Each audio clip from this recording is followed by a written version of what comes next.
Are you curious to find out how intermittent fasting can help you accomplish your weight loss goals? Or are you currently intermittent fasting but you have some questions or you haven't seen the results from your intermittent fasting program the way you had hoped?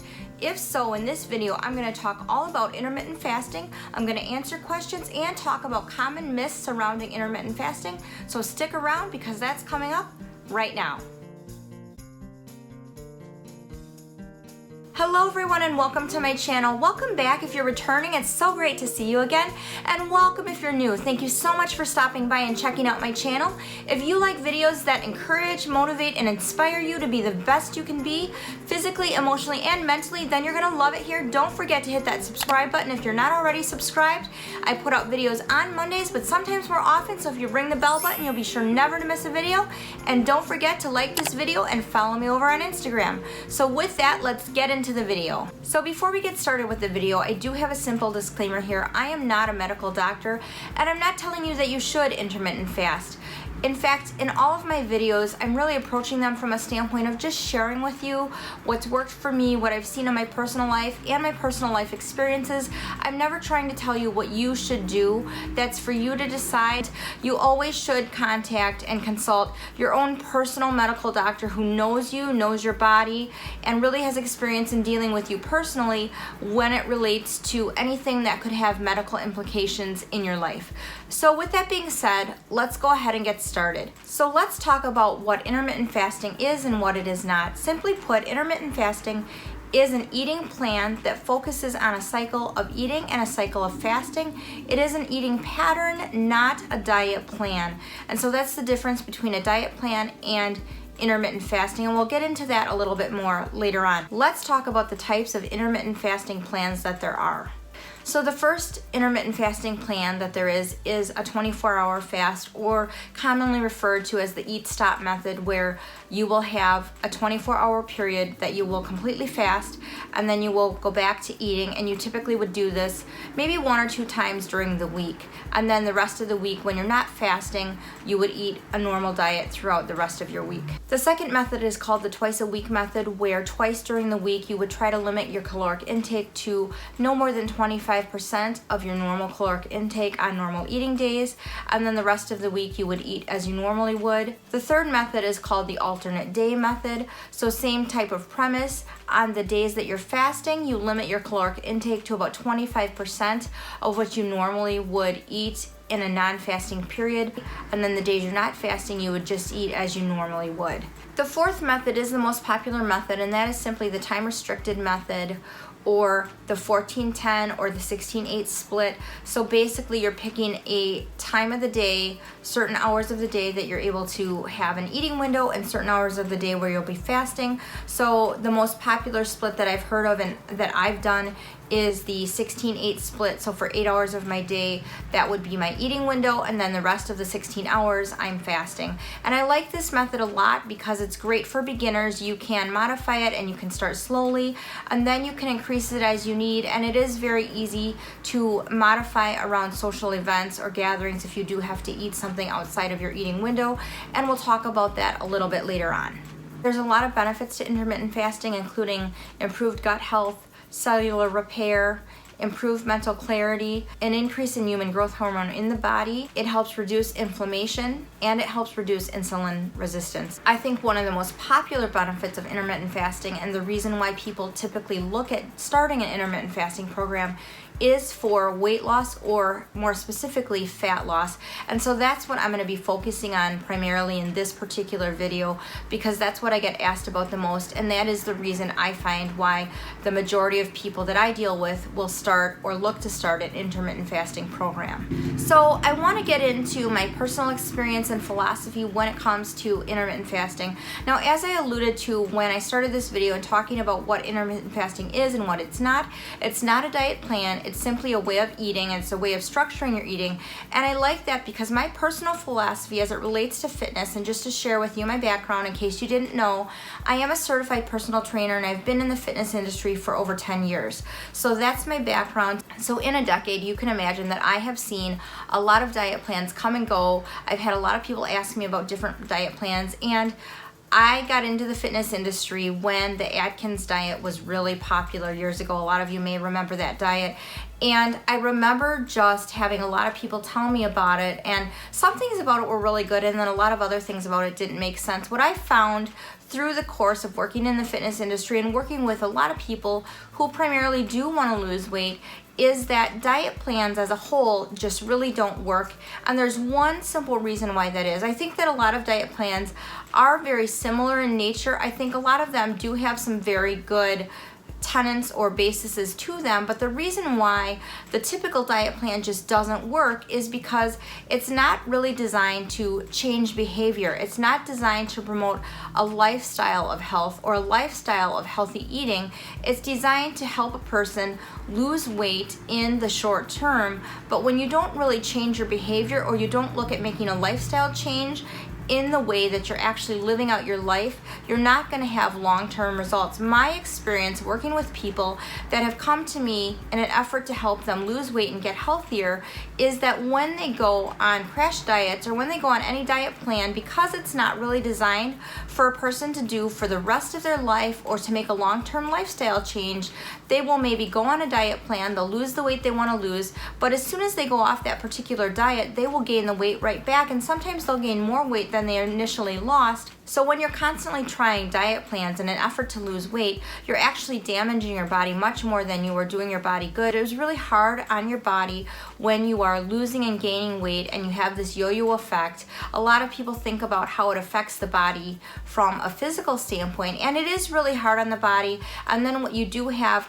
a lot of times is you do develop that really unsightly loose skin, that is skin that gets stretched from losing and gaining weight back and forth, that you can't do anything about. There's nothing that you can do about loose skin. That's not weight that you have to lose. That can only be surgically removed. So that happens when you continually lose and gain weight because you're stretching the skin, and after a while it's like a rubber band. It just loses elasticity, and then you end up having a lot more loose skin that becomes unsightly. So that's a physical effect that you'll see when you yo-yo diet that isn't good. But the other thing that happens is that you are constantly taxing your internal organs when you're losing and gaining weight, and you do put a lot of stress on those internal organs, and it is really bad for your body in the way your body functions. So you really don't want to be putting your body through the constant stress of gaining and losing weight, and it isn't really helping you learn a healthy habit that you can manage and live with over the course of a lifetime, because you will be a lot happier if you can just learn some lifestyle behavior changes that you can implement and just have your entire life, rather than continually being in this yo-yo cycle of losing and gaining weight. So that's why I really like intermittent fasting, because it isn't a diet plan. It's simply a way of life. It's simply a way of eating. It's not telling you what you have to eat, because remember that we're all different. We all have different chemistry. We all have different metabolisms. We all have different DNA and different hormones and different makeups, and we all have different genetics. So we are going to lose and gain weight, and our body's going to respond in various different ways. But intermittent fasting, I found, really can work for most people. Now, there are some people that really should not intermittent fast. So if you're a person that has severe health challenges, if you're diabetic, if you have heart issues, if you have issues with your liver or any of your internal organs, or if you're in doubt as to whether this would be a good idea for you, you should consult with your doctor, and they can help guide you and let you know whether this would be something you could try. If you're a woman who's pregnant, if you're a child or a teenager, or if you're someone that struggled in the past with an eating disorder, this could have some negative implications for you and may not be advisable for you to do. So again, consult with your doctor and see if you fall into any of those above categories that I just mentioned.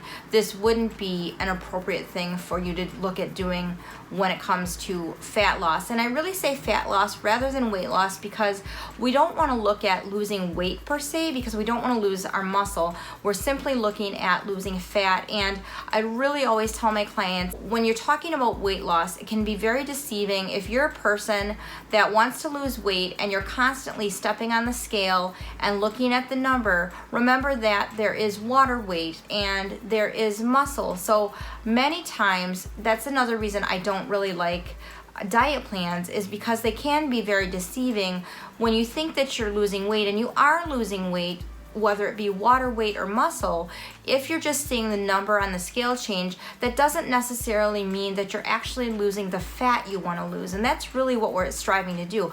We're not just looking to lose weight, but we are looking to lose fat, not muscle, and we are looking not to just lose water weight, we are looking to lose actual fat. So the other reason I really like intermittent fasting is because I don't want to promote something to my clients that is really complicated, really challenging, or expensive. Intermittent fasting is free, it's flexible, and it's relatively easy to do. And those are the reasons also why I do like it. I've been doing intermittent fasting for about a year, and I'll just share with you some of my own personal experiences with it. So I do find intermittent fasting is really good to help you jumpstart a weight loss program, or for a person like me that doesn't have a lot of weight to lose or is highly physically active normally. It is harder for someone like myself to lose weight because I don't have a lot of weight to lose, and I'm not necessarily going to shock my body by starting an exercise program because I am already exercising a lot. So I'll share with you how I got it to work for me and what kind of fasting I did. As I mentioned, I did the time restricted eating. So I follow a 16-8 split, meaning that I give myself an 8-hour window to eat, and then for the 16 hours, I'm fasting. Now, a lot of times when people do this, as they get more experience and get comfortable with it, they will close that window. I have not shortened my eating window as of yet. I find that the 16-8 split really works for me. Now, it's really important, not only when you start an intermittent fasting program, but when you start anything where you're looking at improving your health as a whole, that you really learn and really know how to listen to your body, and you really pay attention to the signals and what your body's trying to tell you. The other thing about intermittent fasting that you do have to understand is that it can take some time. This is not a quick fix. This is not something that you're going to see results overnight. Give yourself some time. Understand that, especially if you are doing the time restricted eating, which is the type of fasting that I recommend, especially if you're a beginner or just starting out. I think it is the best form of intermittent fasting to start out with. Understand that it'll take some time for you to figure out what your right eating window is. When I first started doing intermittent fasting, I was always a person that ate breakfast. I preached breakfast, breakfast, breakfast. I really felt like breakfast was an important meal of the day. It was something that I always did. Now, my days consistently started at that time around 5 or 5:30 a.m. So initially, I had started intermittent fasting with my window of eating being between like 5 a.m. and 4 p.m. And I really thought that that would be a good window for me because I was getting up at 5 a.m. I wanted to eat breakfast. I thought that was going to be good. And I really struggled with this, and I really tried this for probably about a month, and I really found that it didn't work for me because there was just no way. In order for me to break my fast and eat breakfast, I was having to try to get up at about 3:30 in the morning, and I wasn't getting home from work till about 7 or 7:30 at night. So it was just a really long day for me. I was tired all the time. I was finding it really challenging to break my fast with that early morning breakfast. I decided to eventually push my fasting window till about 11 or 12 o'clock. So this was challenging for me to do because, like I said, my body was conditioned to eat breakfast around 5 or 6 in the morning, and that's what I was used to. So I'll just share with you how I did that. I did that by just gradually pushing my fasting window back. So the first week I started eating maybe around 7 or 7:30 in the morning. I'd kind of hold off till then. And then I'd have just a little something, maybe a banana or maybe my smoothie or just something light, and I'd work my way into gradually, week by week, eating a little bit later. Kind of the same principle as when you're trying to change your sleep-wake cycle. Like, let's say that you get a new job where you're now going to be third shift when you were used to always working first shift, and you have to totally change your sleep-wake cycle, how they tell you to gradually push your bedtime back until you're sleeping during the time when you want to be asleep and you're awake when you want to be awake. This is kind of the same principle. You're gradually pushing that eating window back. It's very important that you just don't jump right into it and completely change what your body is used to, because you're not going to feel good. You're probably going to feel dizzy or lightheaded, and you don't want to do that to your body. So you want to take it slow, which I did do, and you want to gradually push your eating window back. And now I'm to a point where I really don't get hungry until about 11 o'clock or noon. And it took me a little bit of time. It probably took me about a month for my body to acclimate and adjust where I wasn't really hungry in the morning. Now, a really important thing about this was when I did get hungry earlier, I did let myself have something to eat. As I said, first and foremost, above anything else, it's really important to listen to what your body needs and what your body's trying to tell you. I think that if you're really hungry, you should eat. As a mom, I've always let my kids eat whenever they wanted. Now, I didn't let them eat whatever they wanted, but I let them eat whenever they want because they're growing and they're kids. And if they would come to me and say that they were hungry an hour after we had a meal, I'd give them some choices of some food that they could have that was good, clean, nutritious food. And if they were really hungry, they'd eat one of my choices. And if they weren't really hungry, but they just wanted a sugary snack, then they would decline what I was offering them to eat. And I'd know, okay, they weren't really hungry. But I think it's really important to listen to your body. If you're truly hungry, I do believe you should go ahead and eat. So be patient with yourself. Recognize that it is going to take you some time to potentially change your eating habits, and also that you may have to shift the paradigm shift in your brain as to what your thoughts were and what your habits were regarding eating, as I did. And it was hard at first. It was really challenging and it did take some time, but just be patient with yourself, because when I changed my eating window to start eating at about 11 o'clock or noon, it was much better for me because I had time in the day when I was actually able to eat, realizing that the time when I was able to eat dinner was when I got home from work at about 7 o'clock at night. That was when I would eat my dinner. That's why I had to change my window, because what I found was when I had my eating window earlier, I basically had no time to eat because I was working, I was on my feet, I was seeing clients, and it just wasn't a good time for me to try and eat food. So that's one of the keys. If you're going to incorporate intermittent fasting, you really do need to make sure that you are choosing an eating window that is a window of time when you actually have time to eat. So that's a common mistake that I think some people make, and we'll get into that at the end of the video. So let's talk about exercising and intermittent fasting. I get this question a lot because, as I said, I'm a personal trainer, and I definitely believe that exercising with intermittent fasting is really important. I think it's a great thing to do.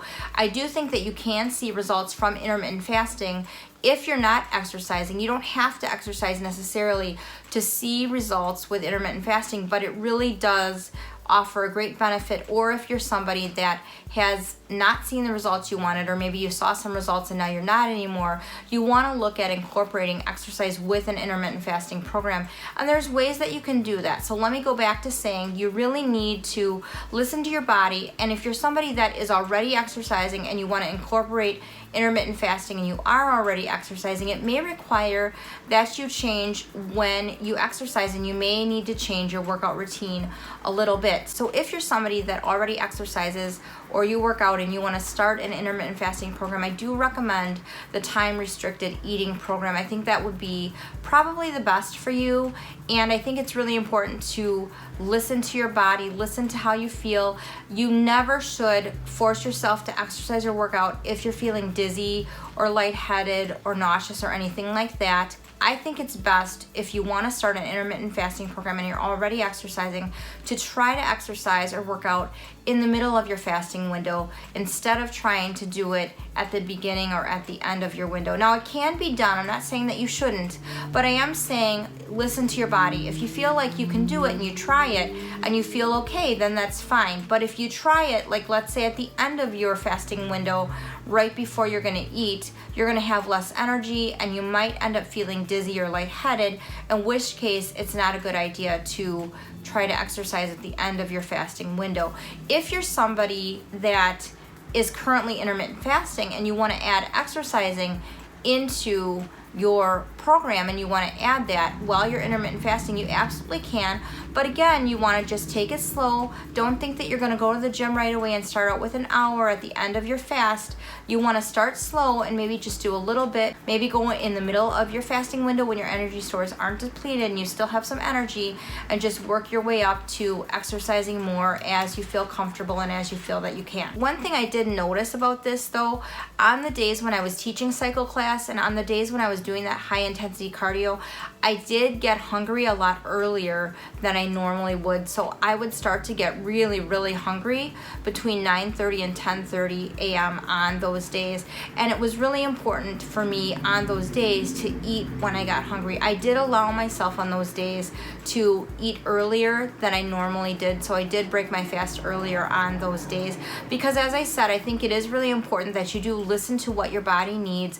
And I would just get ravenously hungry and I'd allow myself to eat. And on those days, I would try to end my eating window earlier because I had started eating earlier. But if it didn't happen, I didn't make a real big deal of it. And I think that's really important as you start this, or if you're currently intermittent fasting, don't get really strict and legalistic with yourself. Don't worry about it if you have a situation where you don't keep your eating window exact, or where you don't do something exactly right. That's okay. You can adapt with that. It's not a big deal. Just give yourself some grace and move on. Above anything else, it is really important that you do listen to your body and you pay attention to what your body needs, even if it falls outside of what you're trying to do with intermittent fasting or any other diet program or plan that you might be looking at. So really understanding and knowing what your body needs and paying attention to the signals that your body's giving you is really important. So let's talk about some common myths and questions that I've gotten regarding intermittent fasting and starting intermittent fasting programs. So one of the most common myths that I hear a lot, that I read a lot, and that people tell me when they talk about intermittent fasting is that since I'm intermittent fasting, whenever I have my eating window, I can basically eat whatever I want. That is a myth. That's not true. I guess you could do this. Now with intermittent fasting, one thing I do want to say is your results of course will vary, and a lot of that can be based on genetics and your DNA and things outside of your control, but a lot of it regarding your results will be based on how healthy you are and how fit you are when you start intermittent fasting. Understand that your body will need time to repair and adapt more if you start an intermittent fasting program when you are highly unhealthy or if you have a lot of weight to lose. So just be patient and understand that it can take a little bit longer. But I mean, this is kind of common sense to me, but it is something I hear a lot, that people seem to think that they can eat whatever they want to eat because they are in an intermittent fasting program. That's really not the case. What I tell my clients, whether they choose to intermittent fast or they don't, you want to eat clean as much as you can. And simply put, eating clean means that you're eating things that grow from the ground or on a tree, that they are processed as little as possible. So you want to look at things that are processed the least amount that you possibly can. One dietitian that I listen to, that I read a lot from, says you really want to buy the highest quality food that your budget will allow, and I really agree with that. So if you can buy meats that are organic or don't have added hormones or colorings, things like that, you want to do that. You want to look at buying the most high quality food that your budget will allow, and you want to look at eating things that are in the least processed form that you possibly can. So one of the things that I tell people is, if you're looking at something, turn it over and look at the label. If you can't pronounce or can't read or don't know what over 50% of the ingredients are in the back of the label, then it's probably not a good thing for you to put in your body. A lot of studies have been done, and we know that a lot of processed foods that are on our shelves in the grocery store, that are on the market, can also be used as cleaning supplies, can also be used to break down metals and other things. And is that something that you really want to put in your body? So you want to eat as clean as possible. You want to also make sure that you are getting an even nutrient balance. So you want to make sure that you're getting fruits and vegetables and lean proteins. I really recommend, if you don't know a lot about nutrition, if you're not really sure what I'm talking about when I'm saying clean eating and talking about an appropriate blend of proteins and fruits and vegetables and things like that, it would be a really good idea for you to invest in talking with a dietitian or maybe a nutritionist, someone that can help you understand what that is.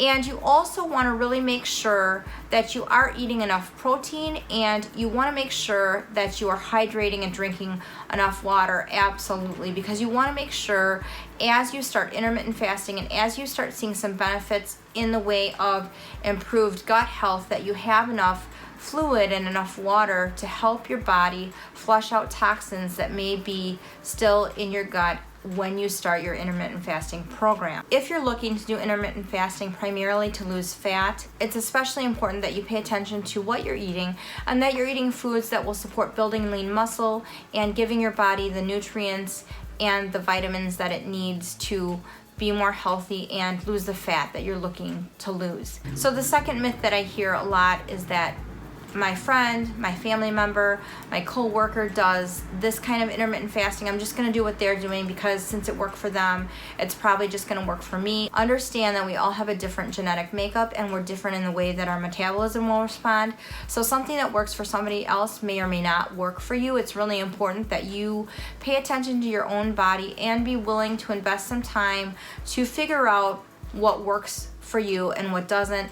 Intermittent fasting largely a lot of time is just trial and error. Trying something, if it doesn't work out, then you have to try a different way or try something else, and that's fine. The third common mistake that I see with intermittent fasting is that people think about when they're fasting and they don't focus on their eating window. They're too concerned with when they should be fasting, and they may forget to really eat and nourish themselves during their eating window. So like I said before, a common mistake when you choose an intermittent fasting program is that you're not picking a program that will allow you to actually eat during your eating window, and you're not focused on your eating window. You're focused more on when you're fasting, but you want to really consider your eating window, and you really want to plan out what you're going to eat in your eating window and make sure that whatever program you choose regarding intermittent fasting, you have time to eat during that given eating window. The fourth misconception or myth that I hear regarding intermittent fasting is, well, it's flexible, so I don't have to plan anything. I can just kind of go with it and see what happens. If you do that, you're not going to have the success that you would have if you planned.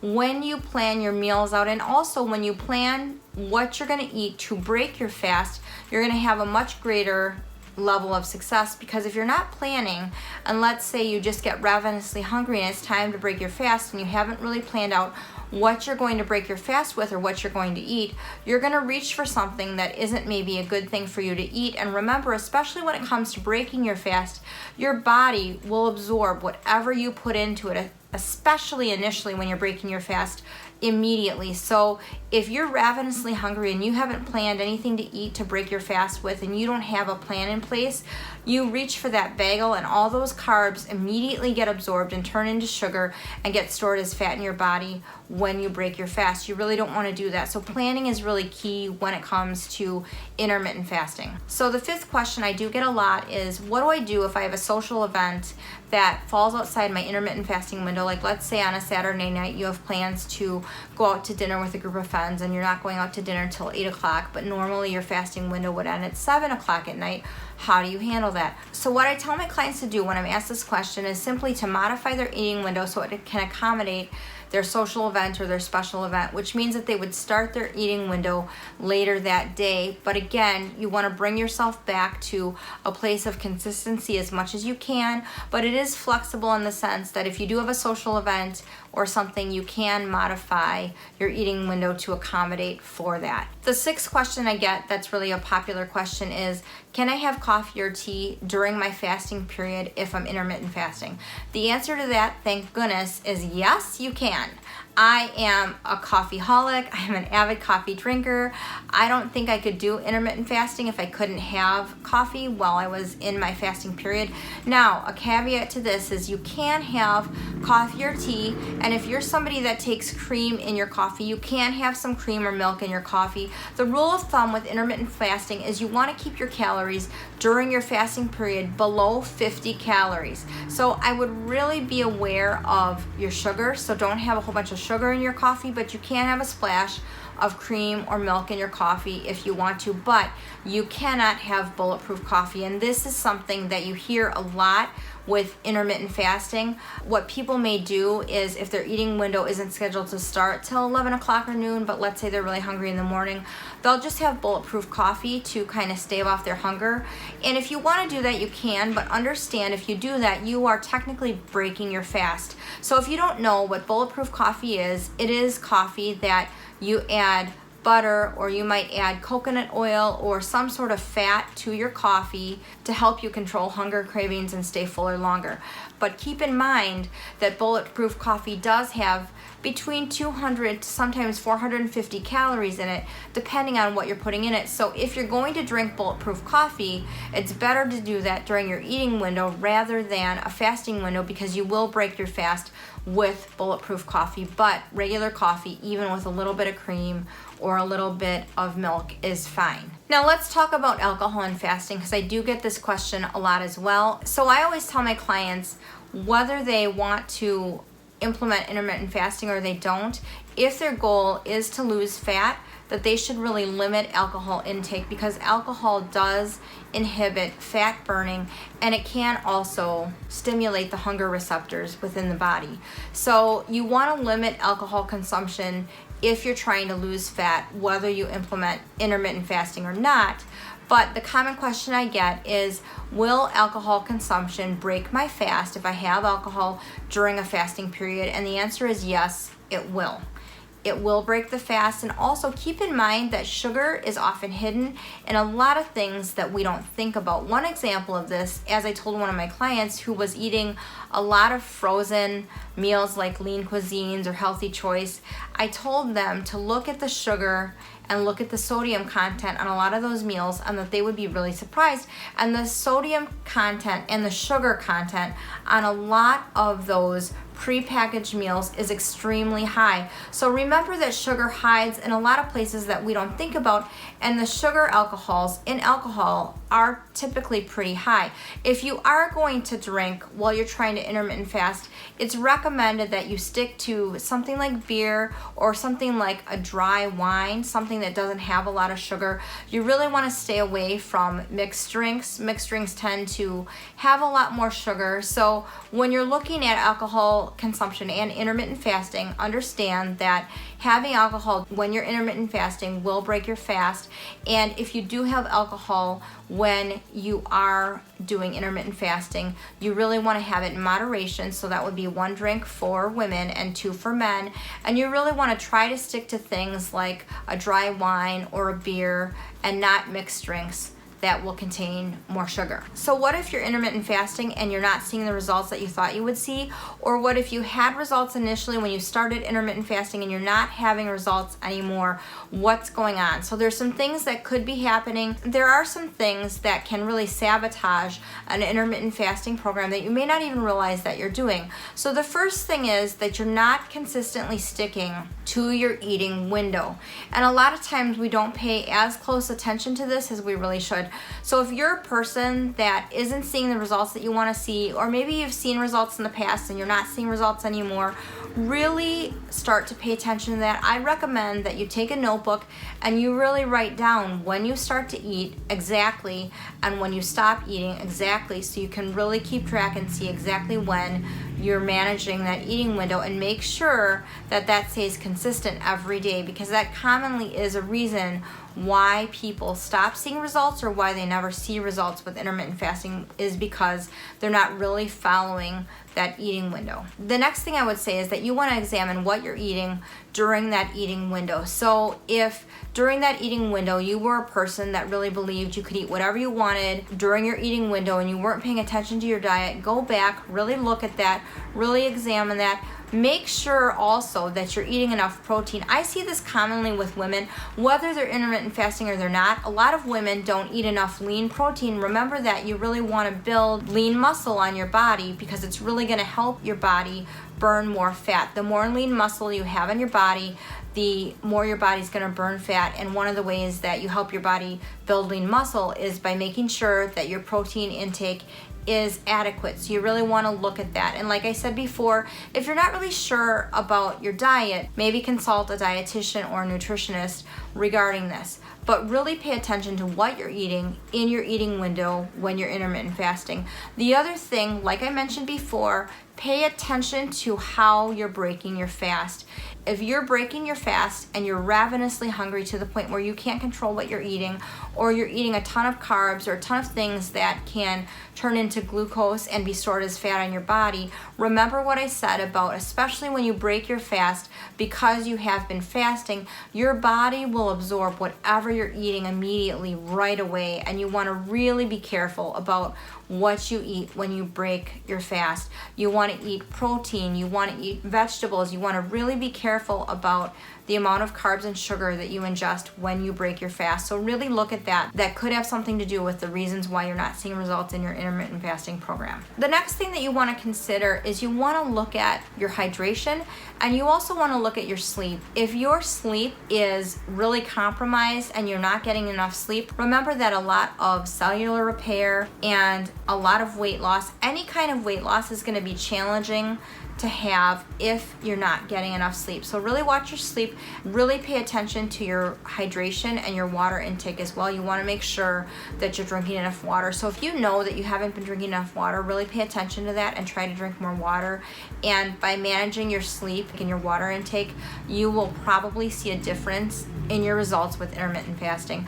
The last thing I want to say about intermittent fasting is if you're finding it really hard to do because you're finding that it is really stressful for you, or you're just finding it really challenging, or you're really trying to make it work but it really doesn't feel like it's working for your lifestyle, then you should just take a break, stop doing it, and maybe you can come back to it later, because anything that causes you to have added stress or unnecessary stress in your life is something that you really want to avoid, because it will only cause your body to produce more cortisol, which is that fat hormone that we find within our belly fat. You really want to avoid that. So if it is something that is just causing you to be more stressed out, causing you to obsess over why you're not having results, maybe take a break from it. Just practice clean eating, practice getting more sleep, practice really drinking more water, and then come back to it later when you can devote time to it and maybe try something different within the intermittent fasting protocol, see if something else works for you. But don't push yourself to do something if it only serves to stress you out, and if you find that you're not enjoying it or not able to do it with a relative level of ease. So I hope these tips and this information was helpful to you. Do you currently practice intermittent fasting? Is that something that you're currently doing? And have you seen results from it? Let me know. I'd love to hear from you. And with that, thank you so much for watching, and remember to make your everyday ordinary life extraordinary.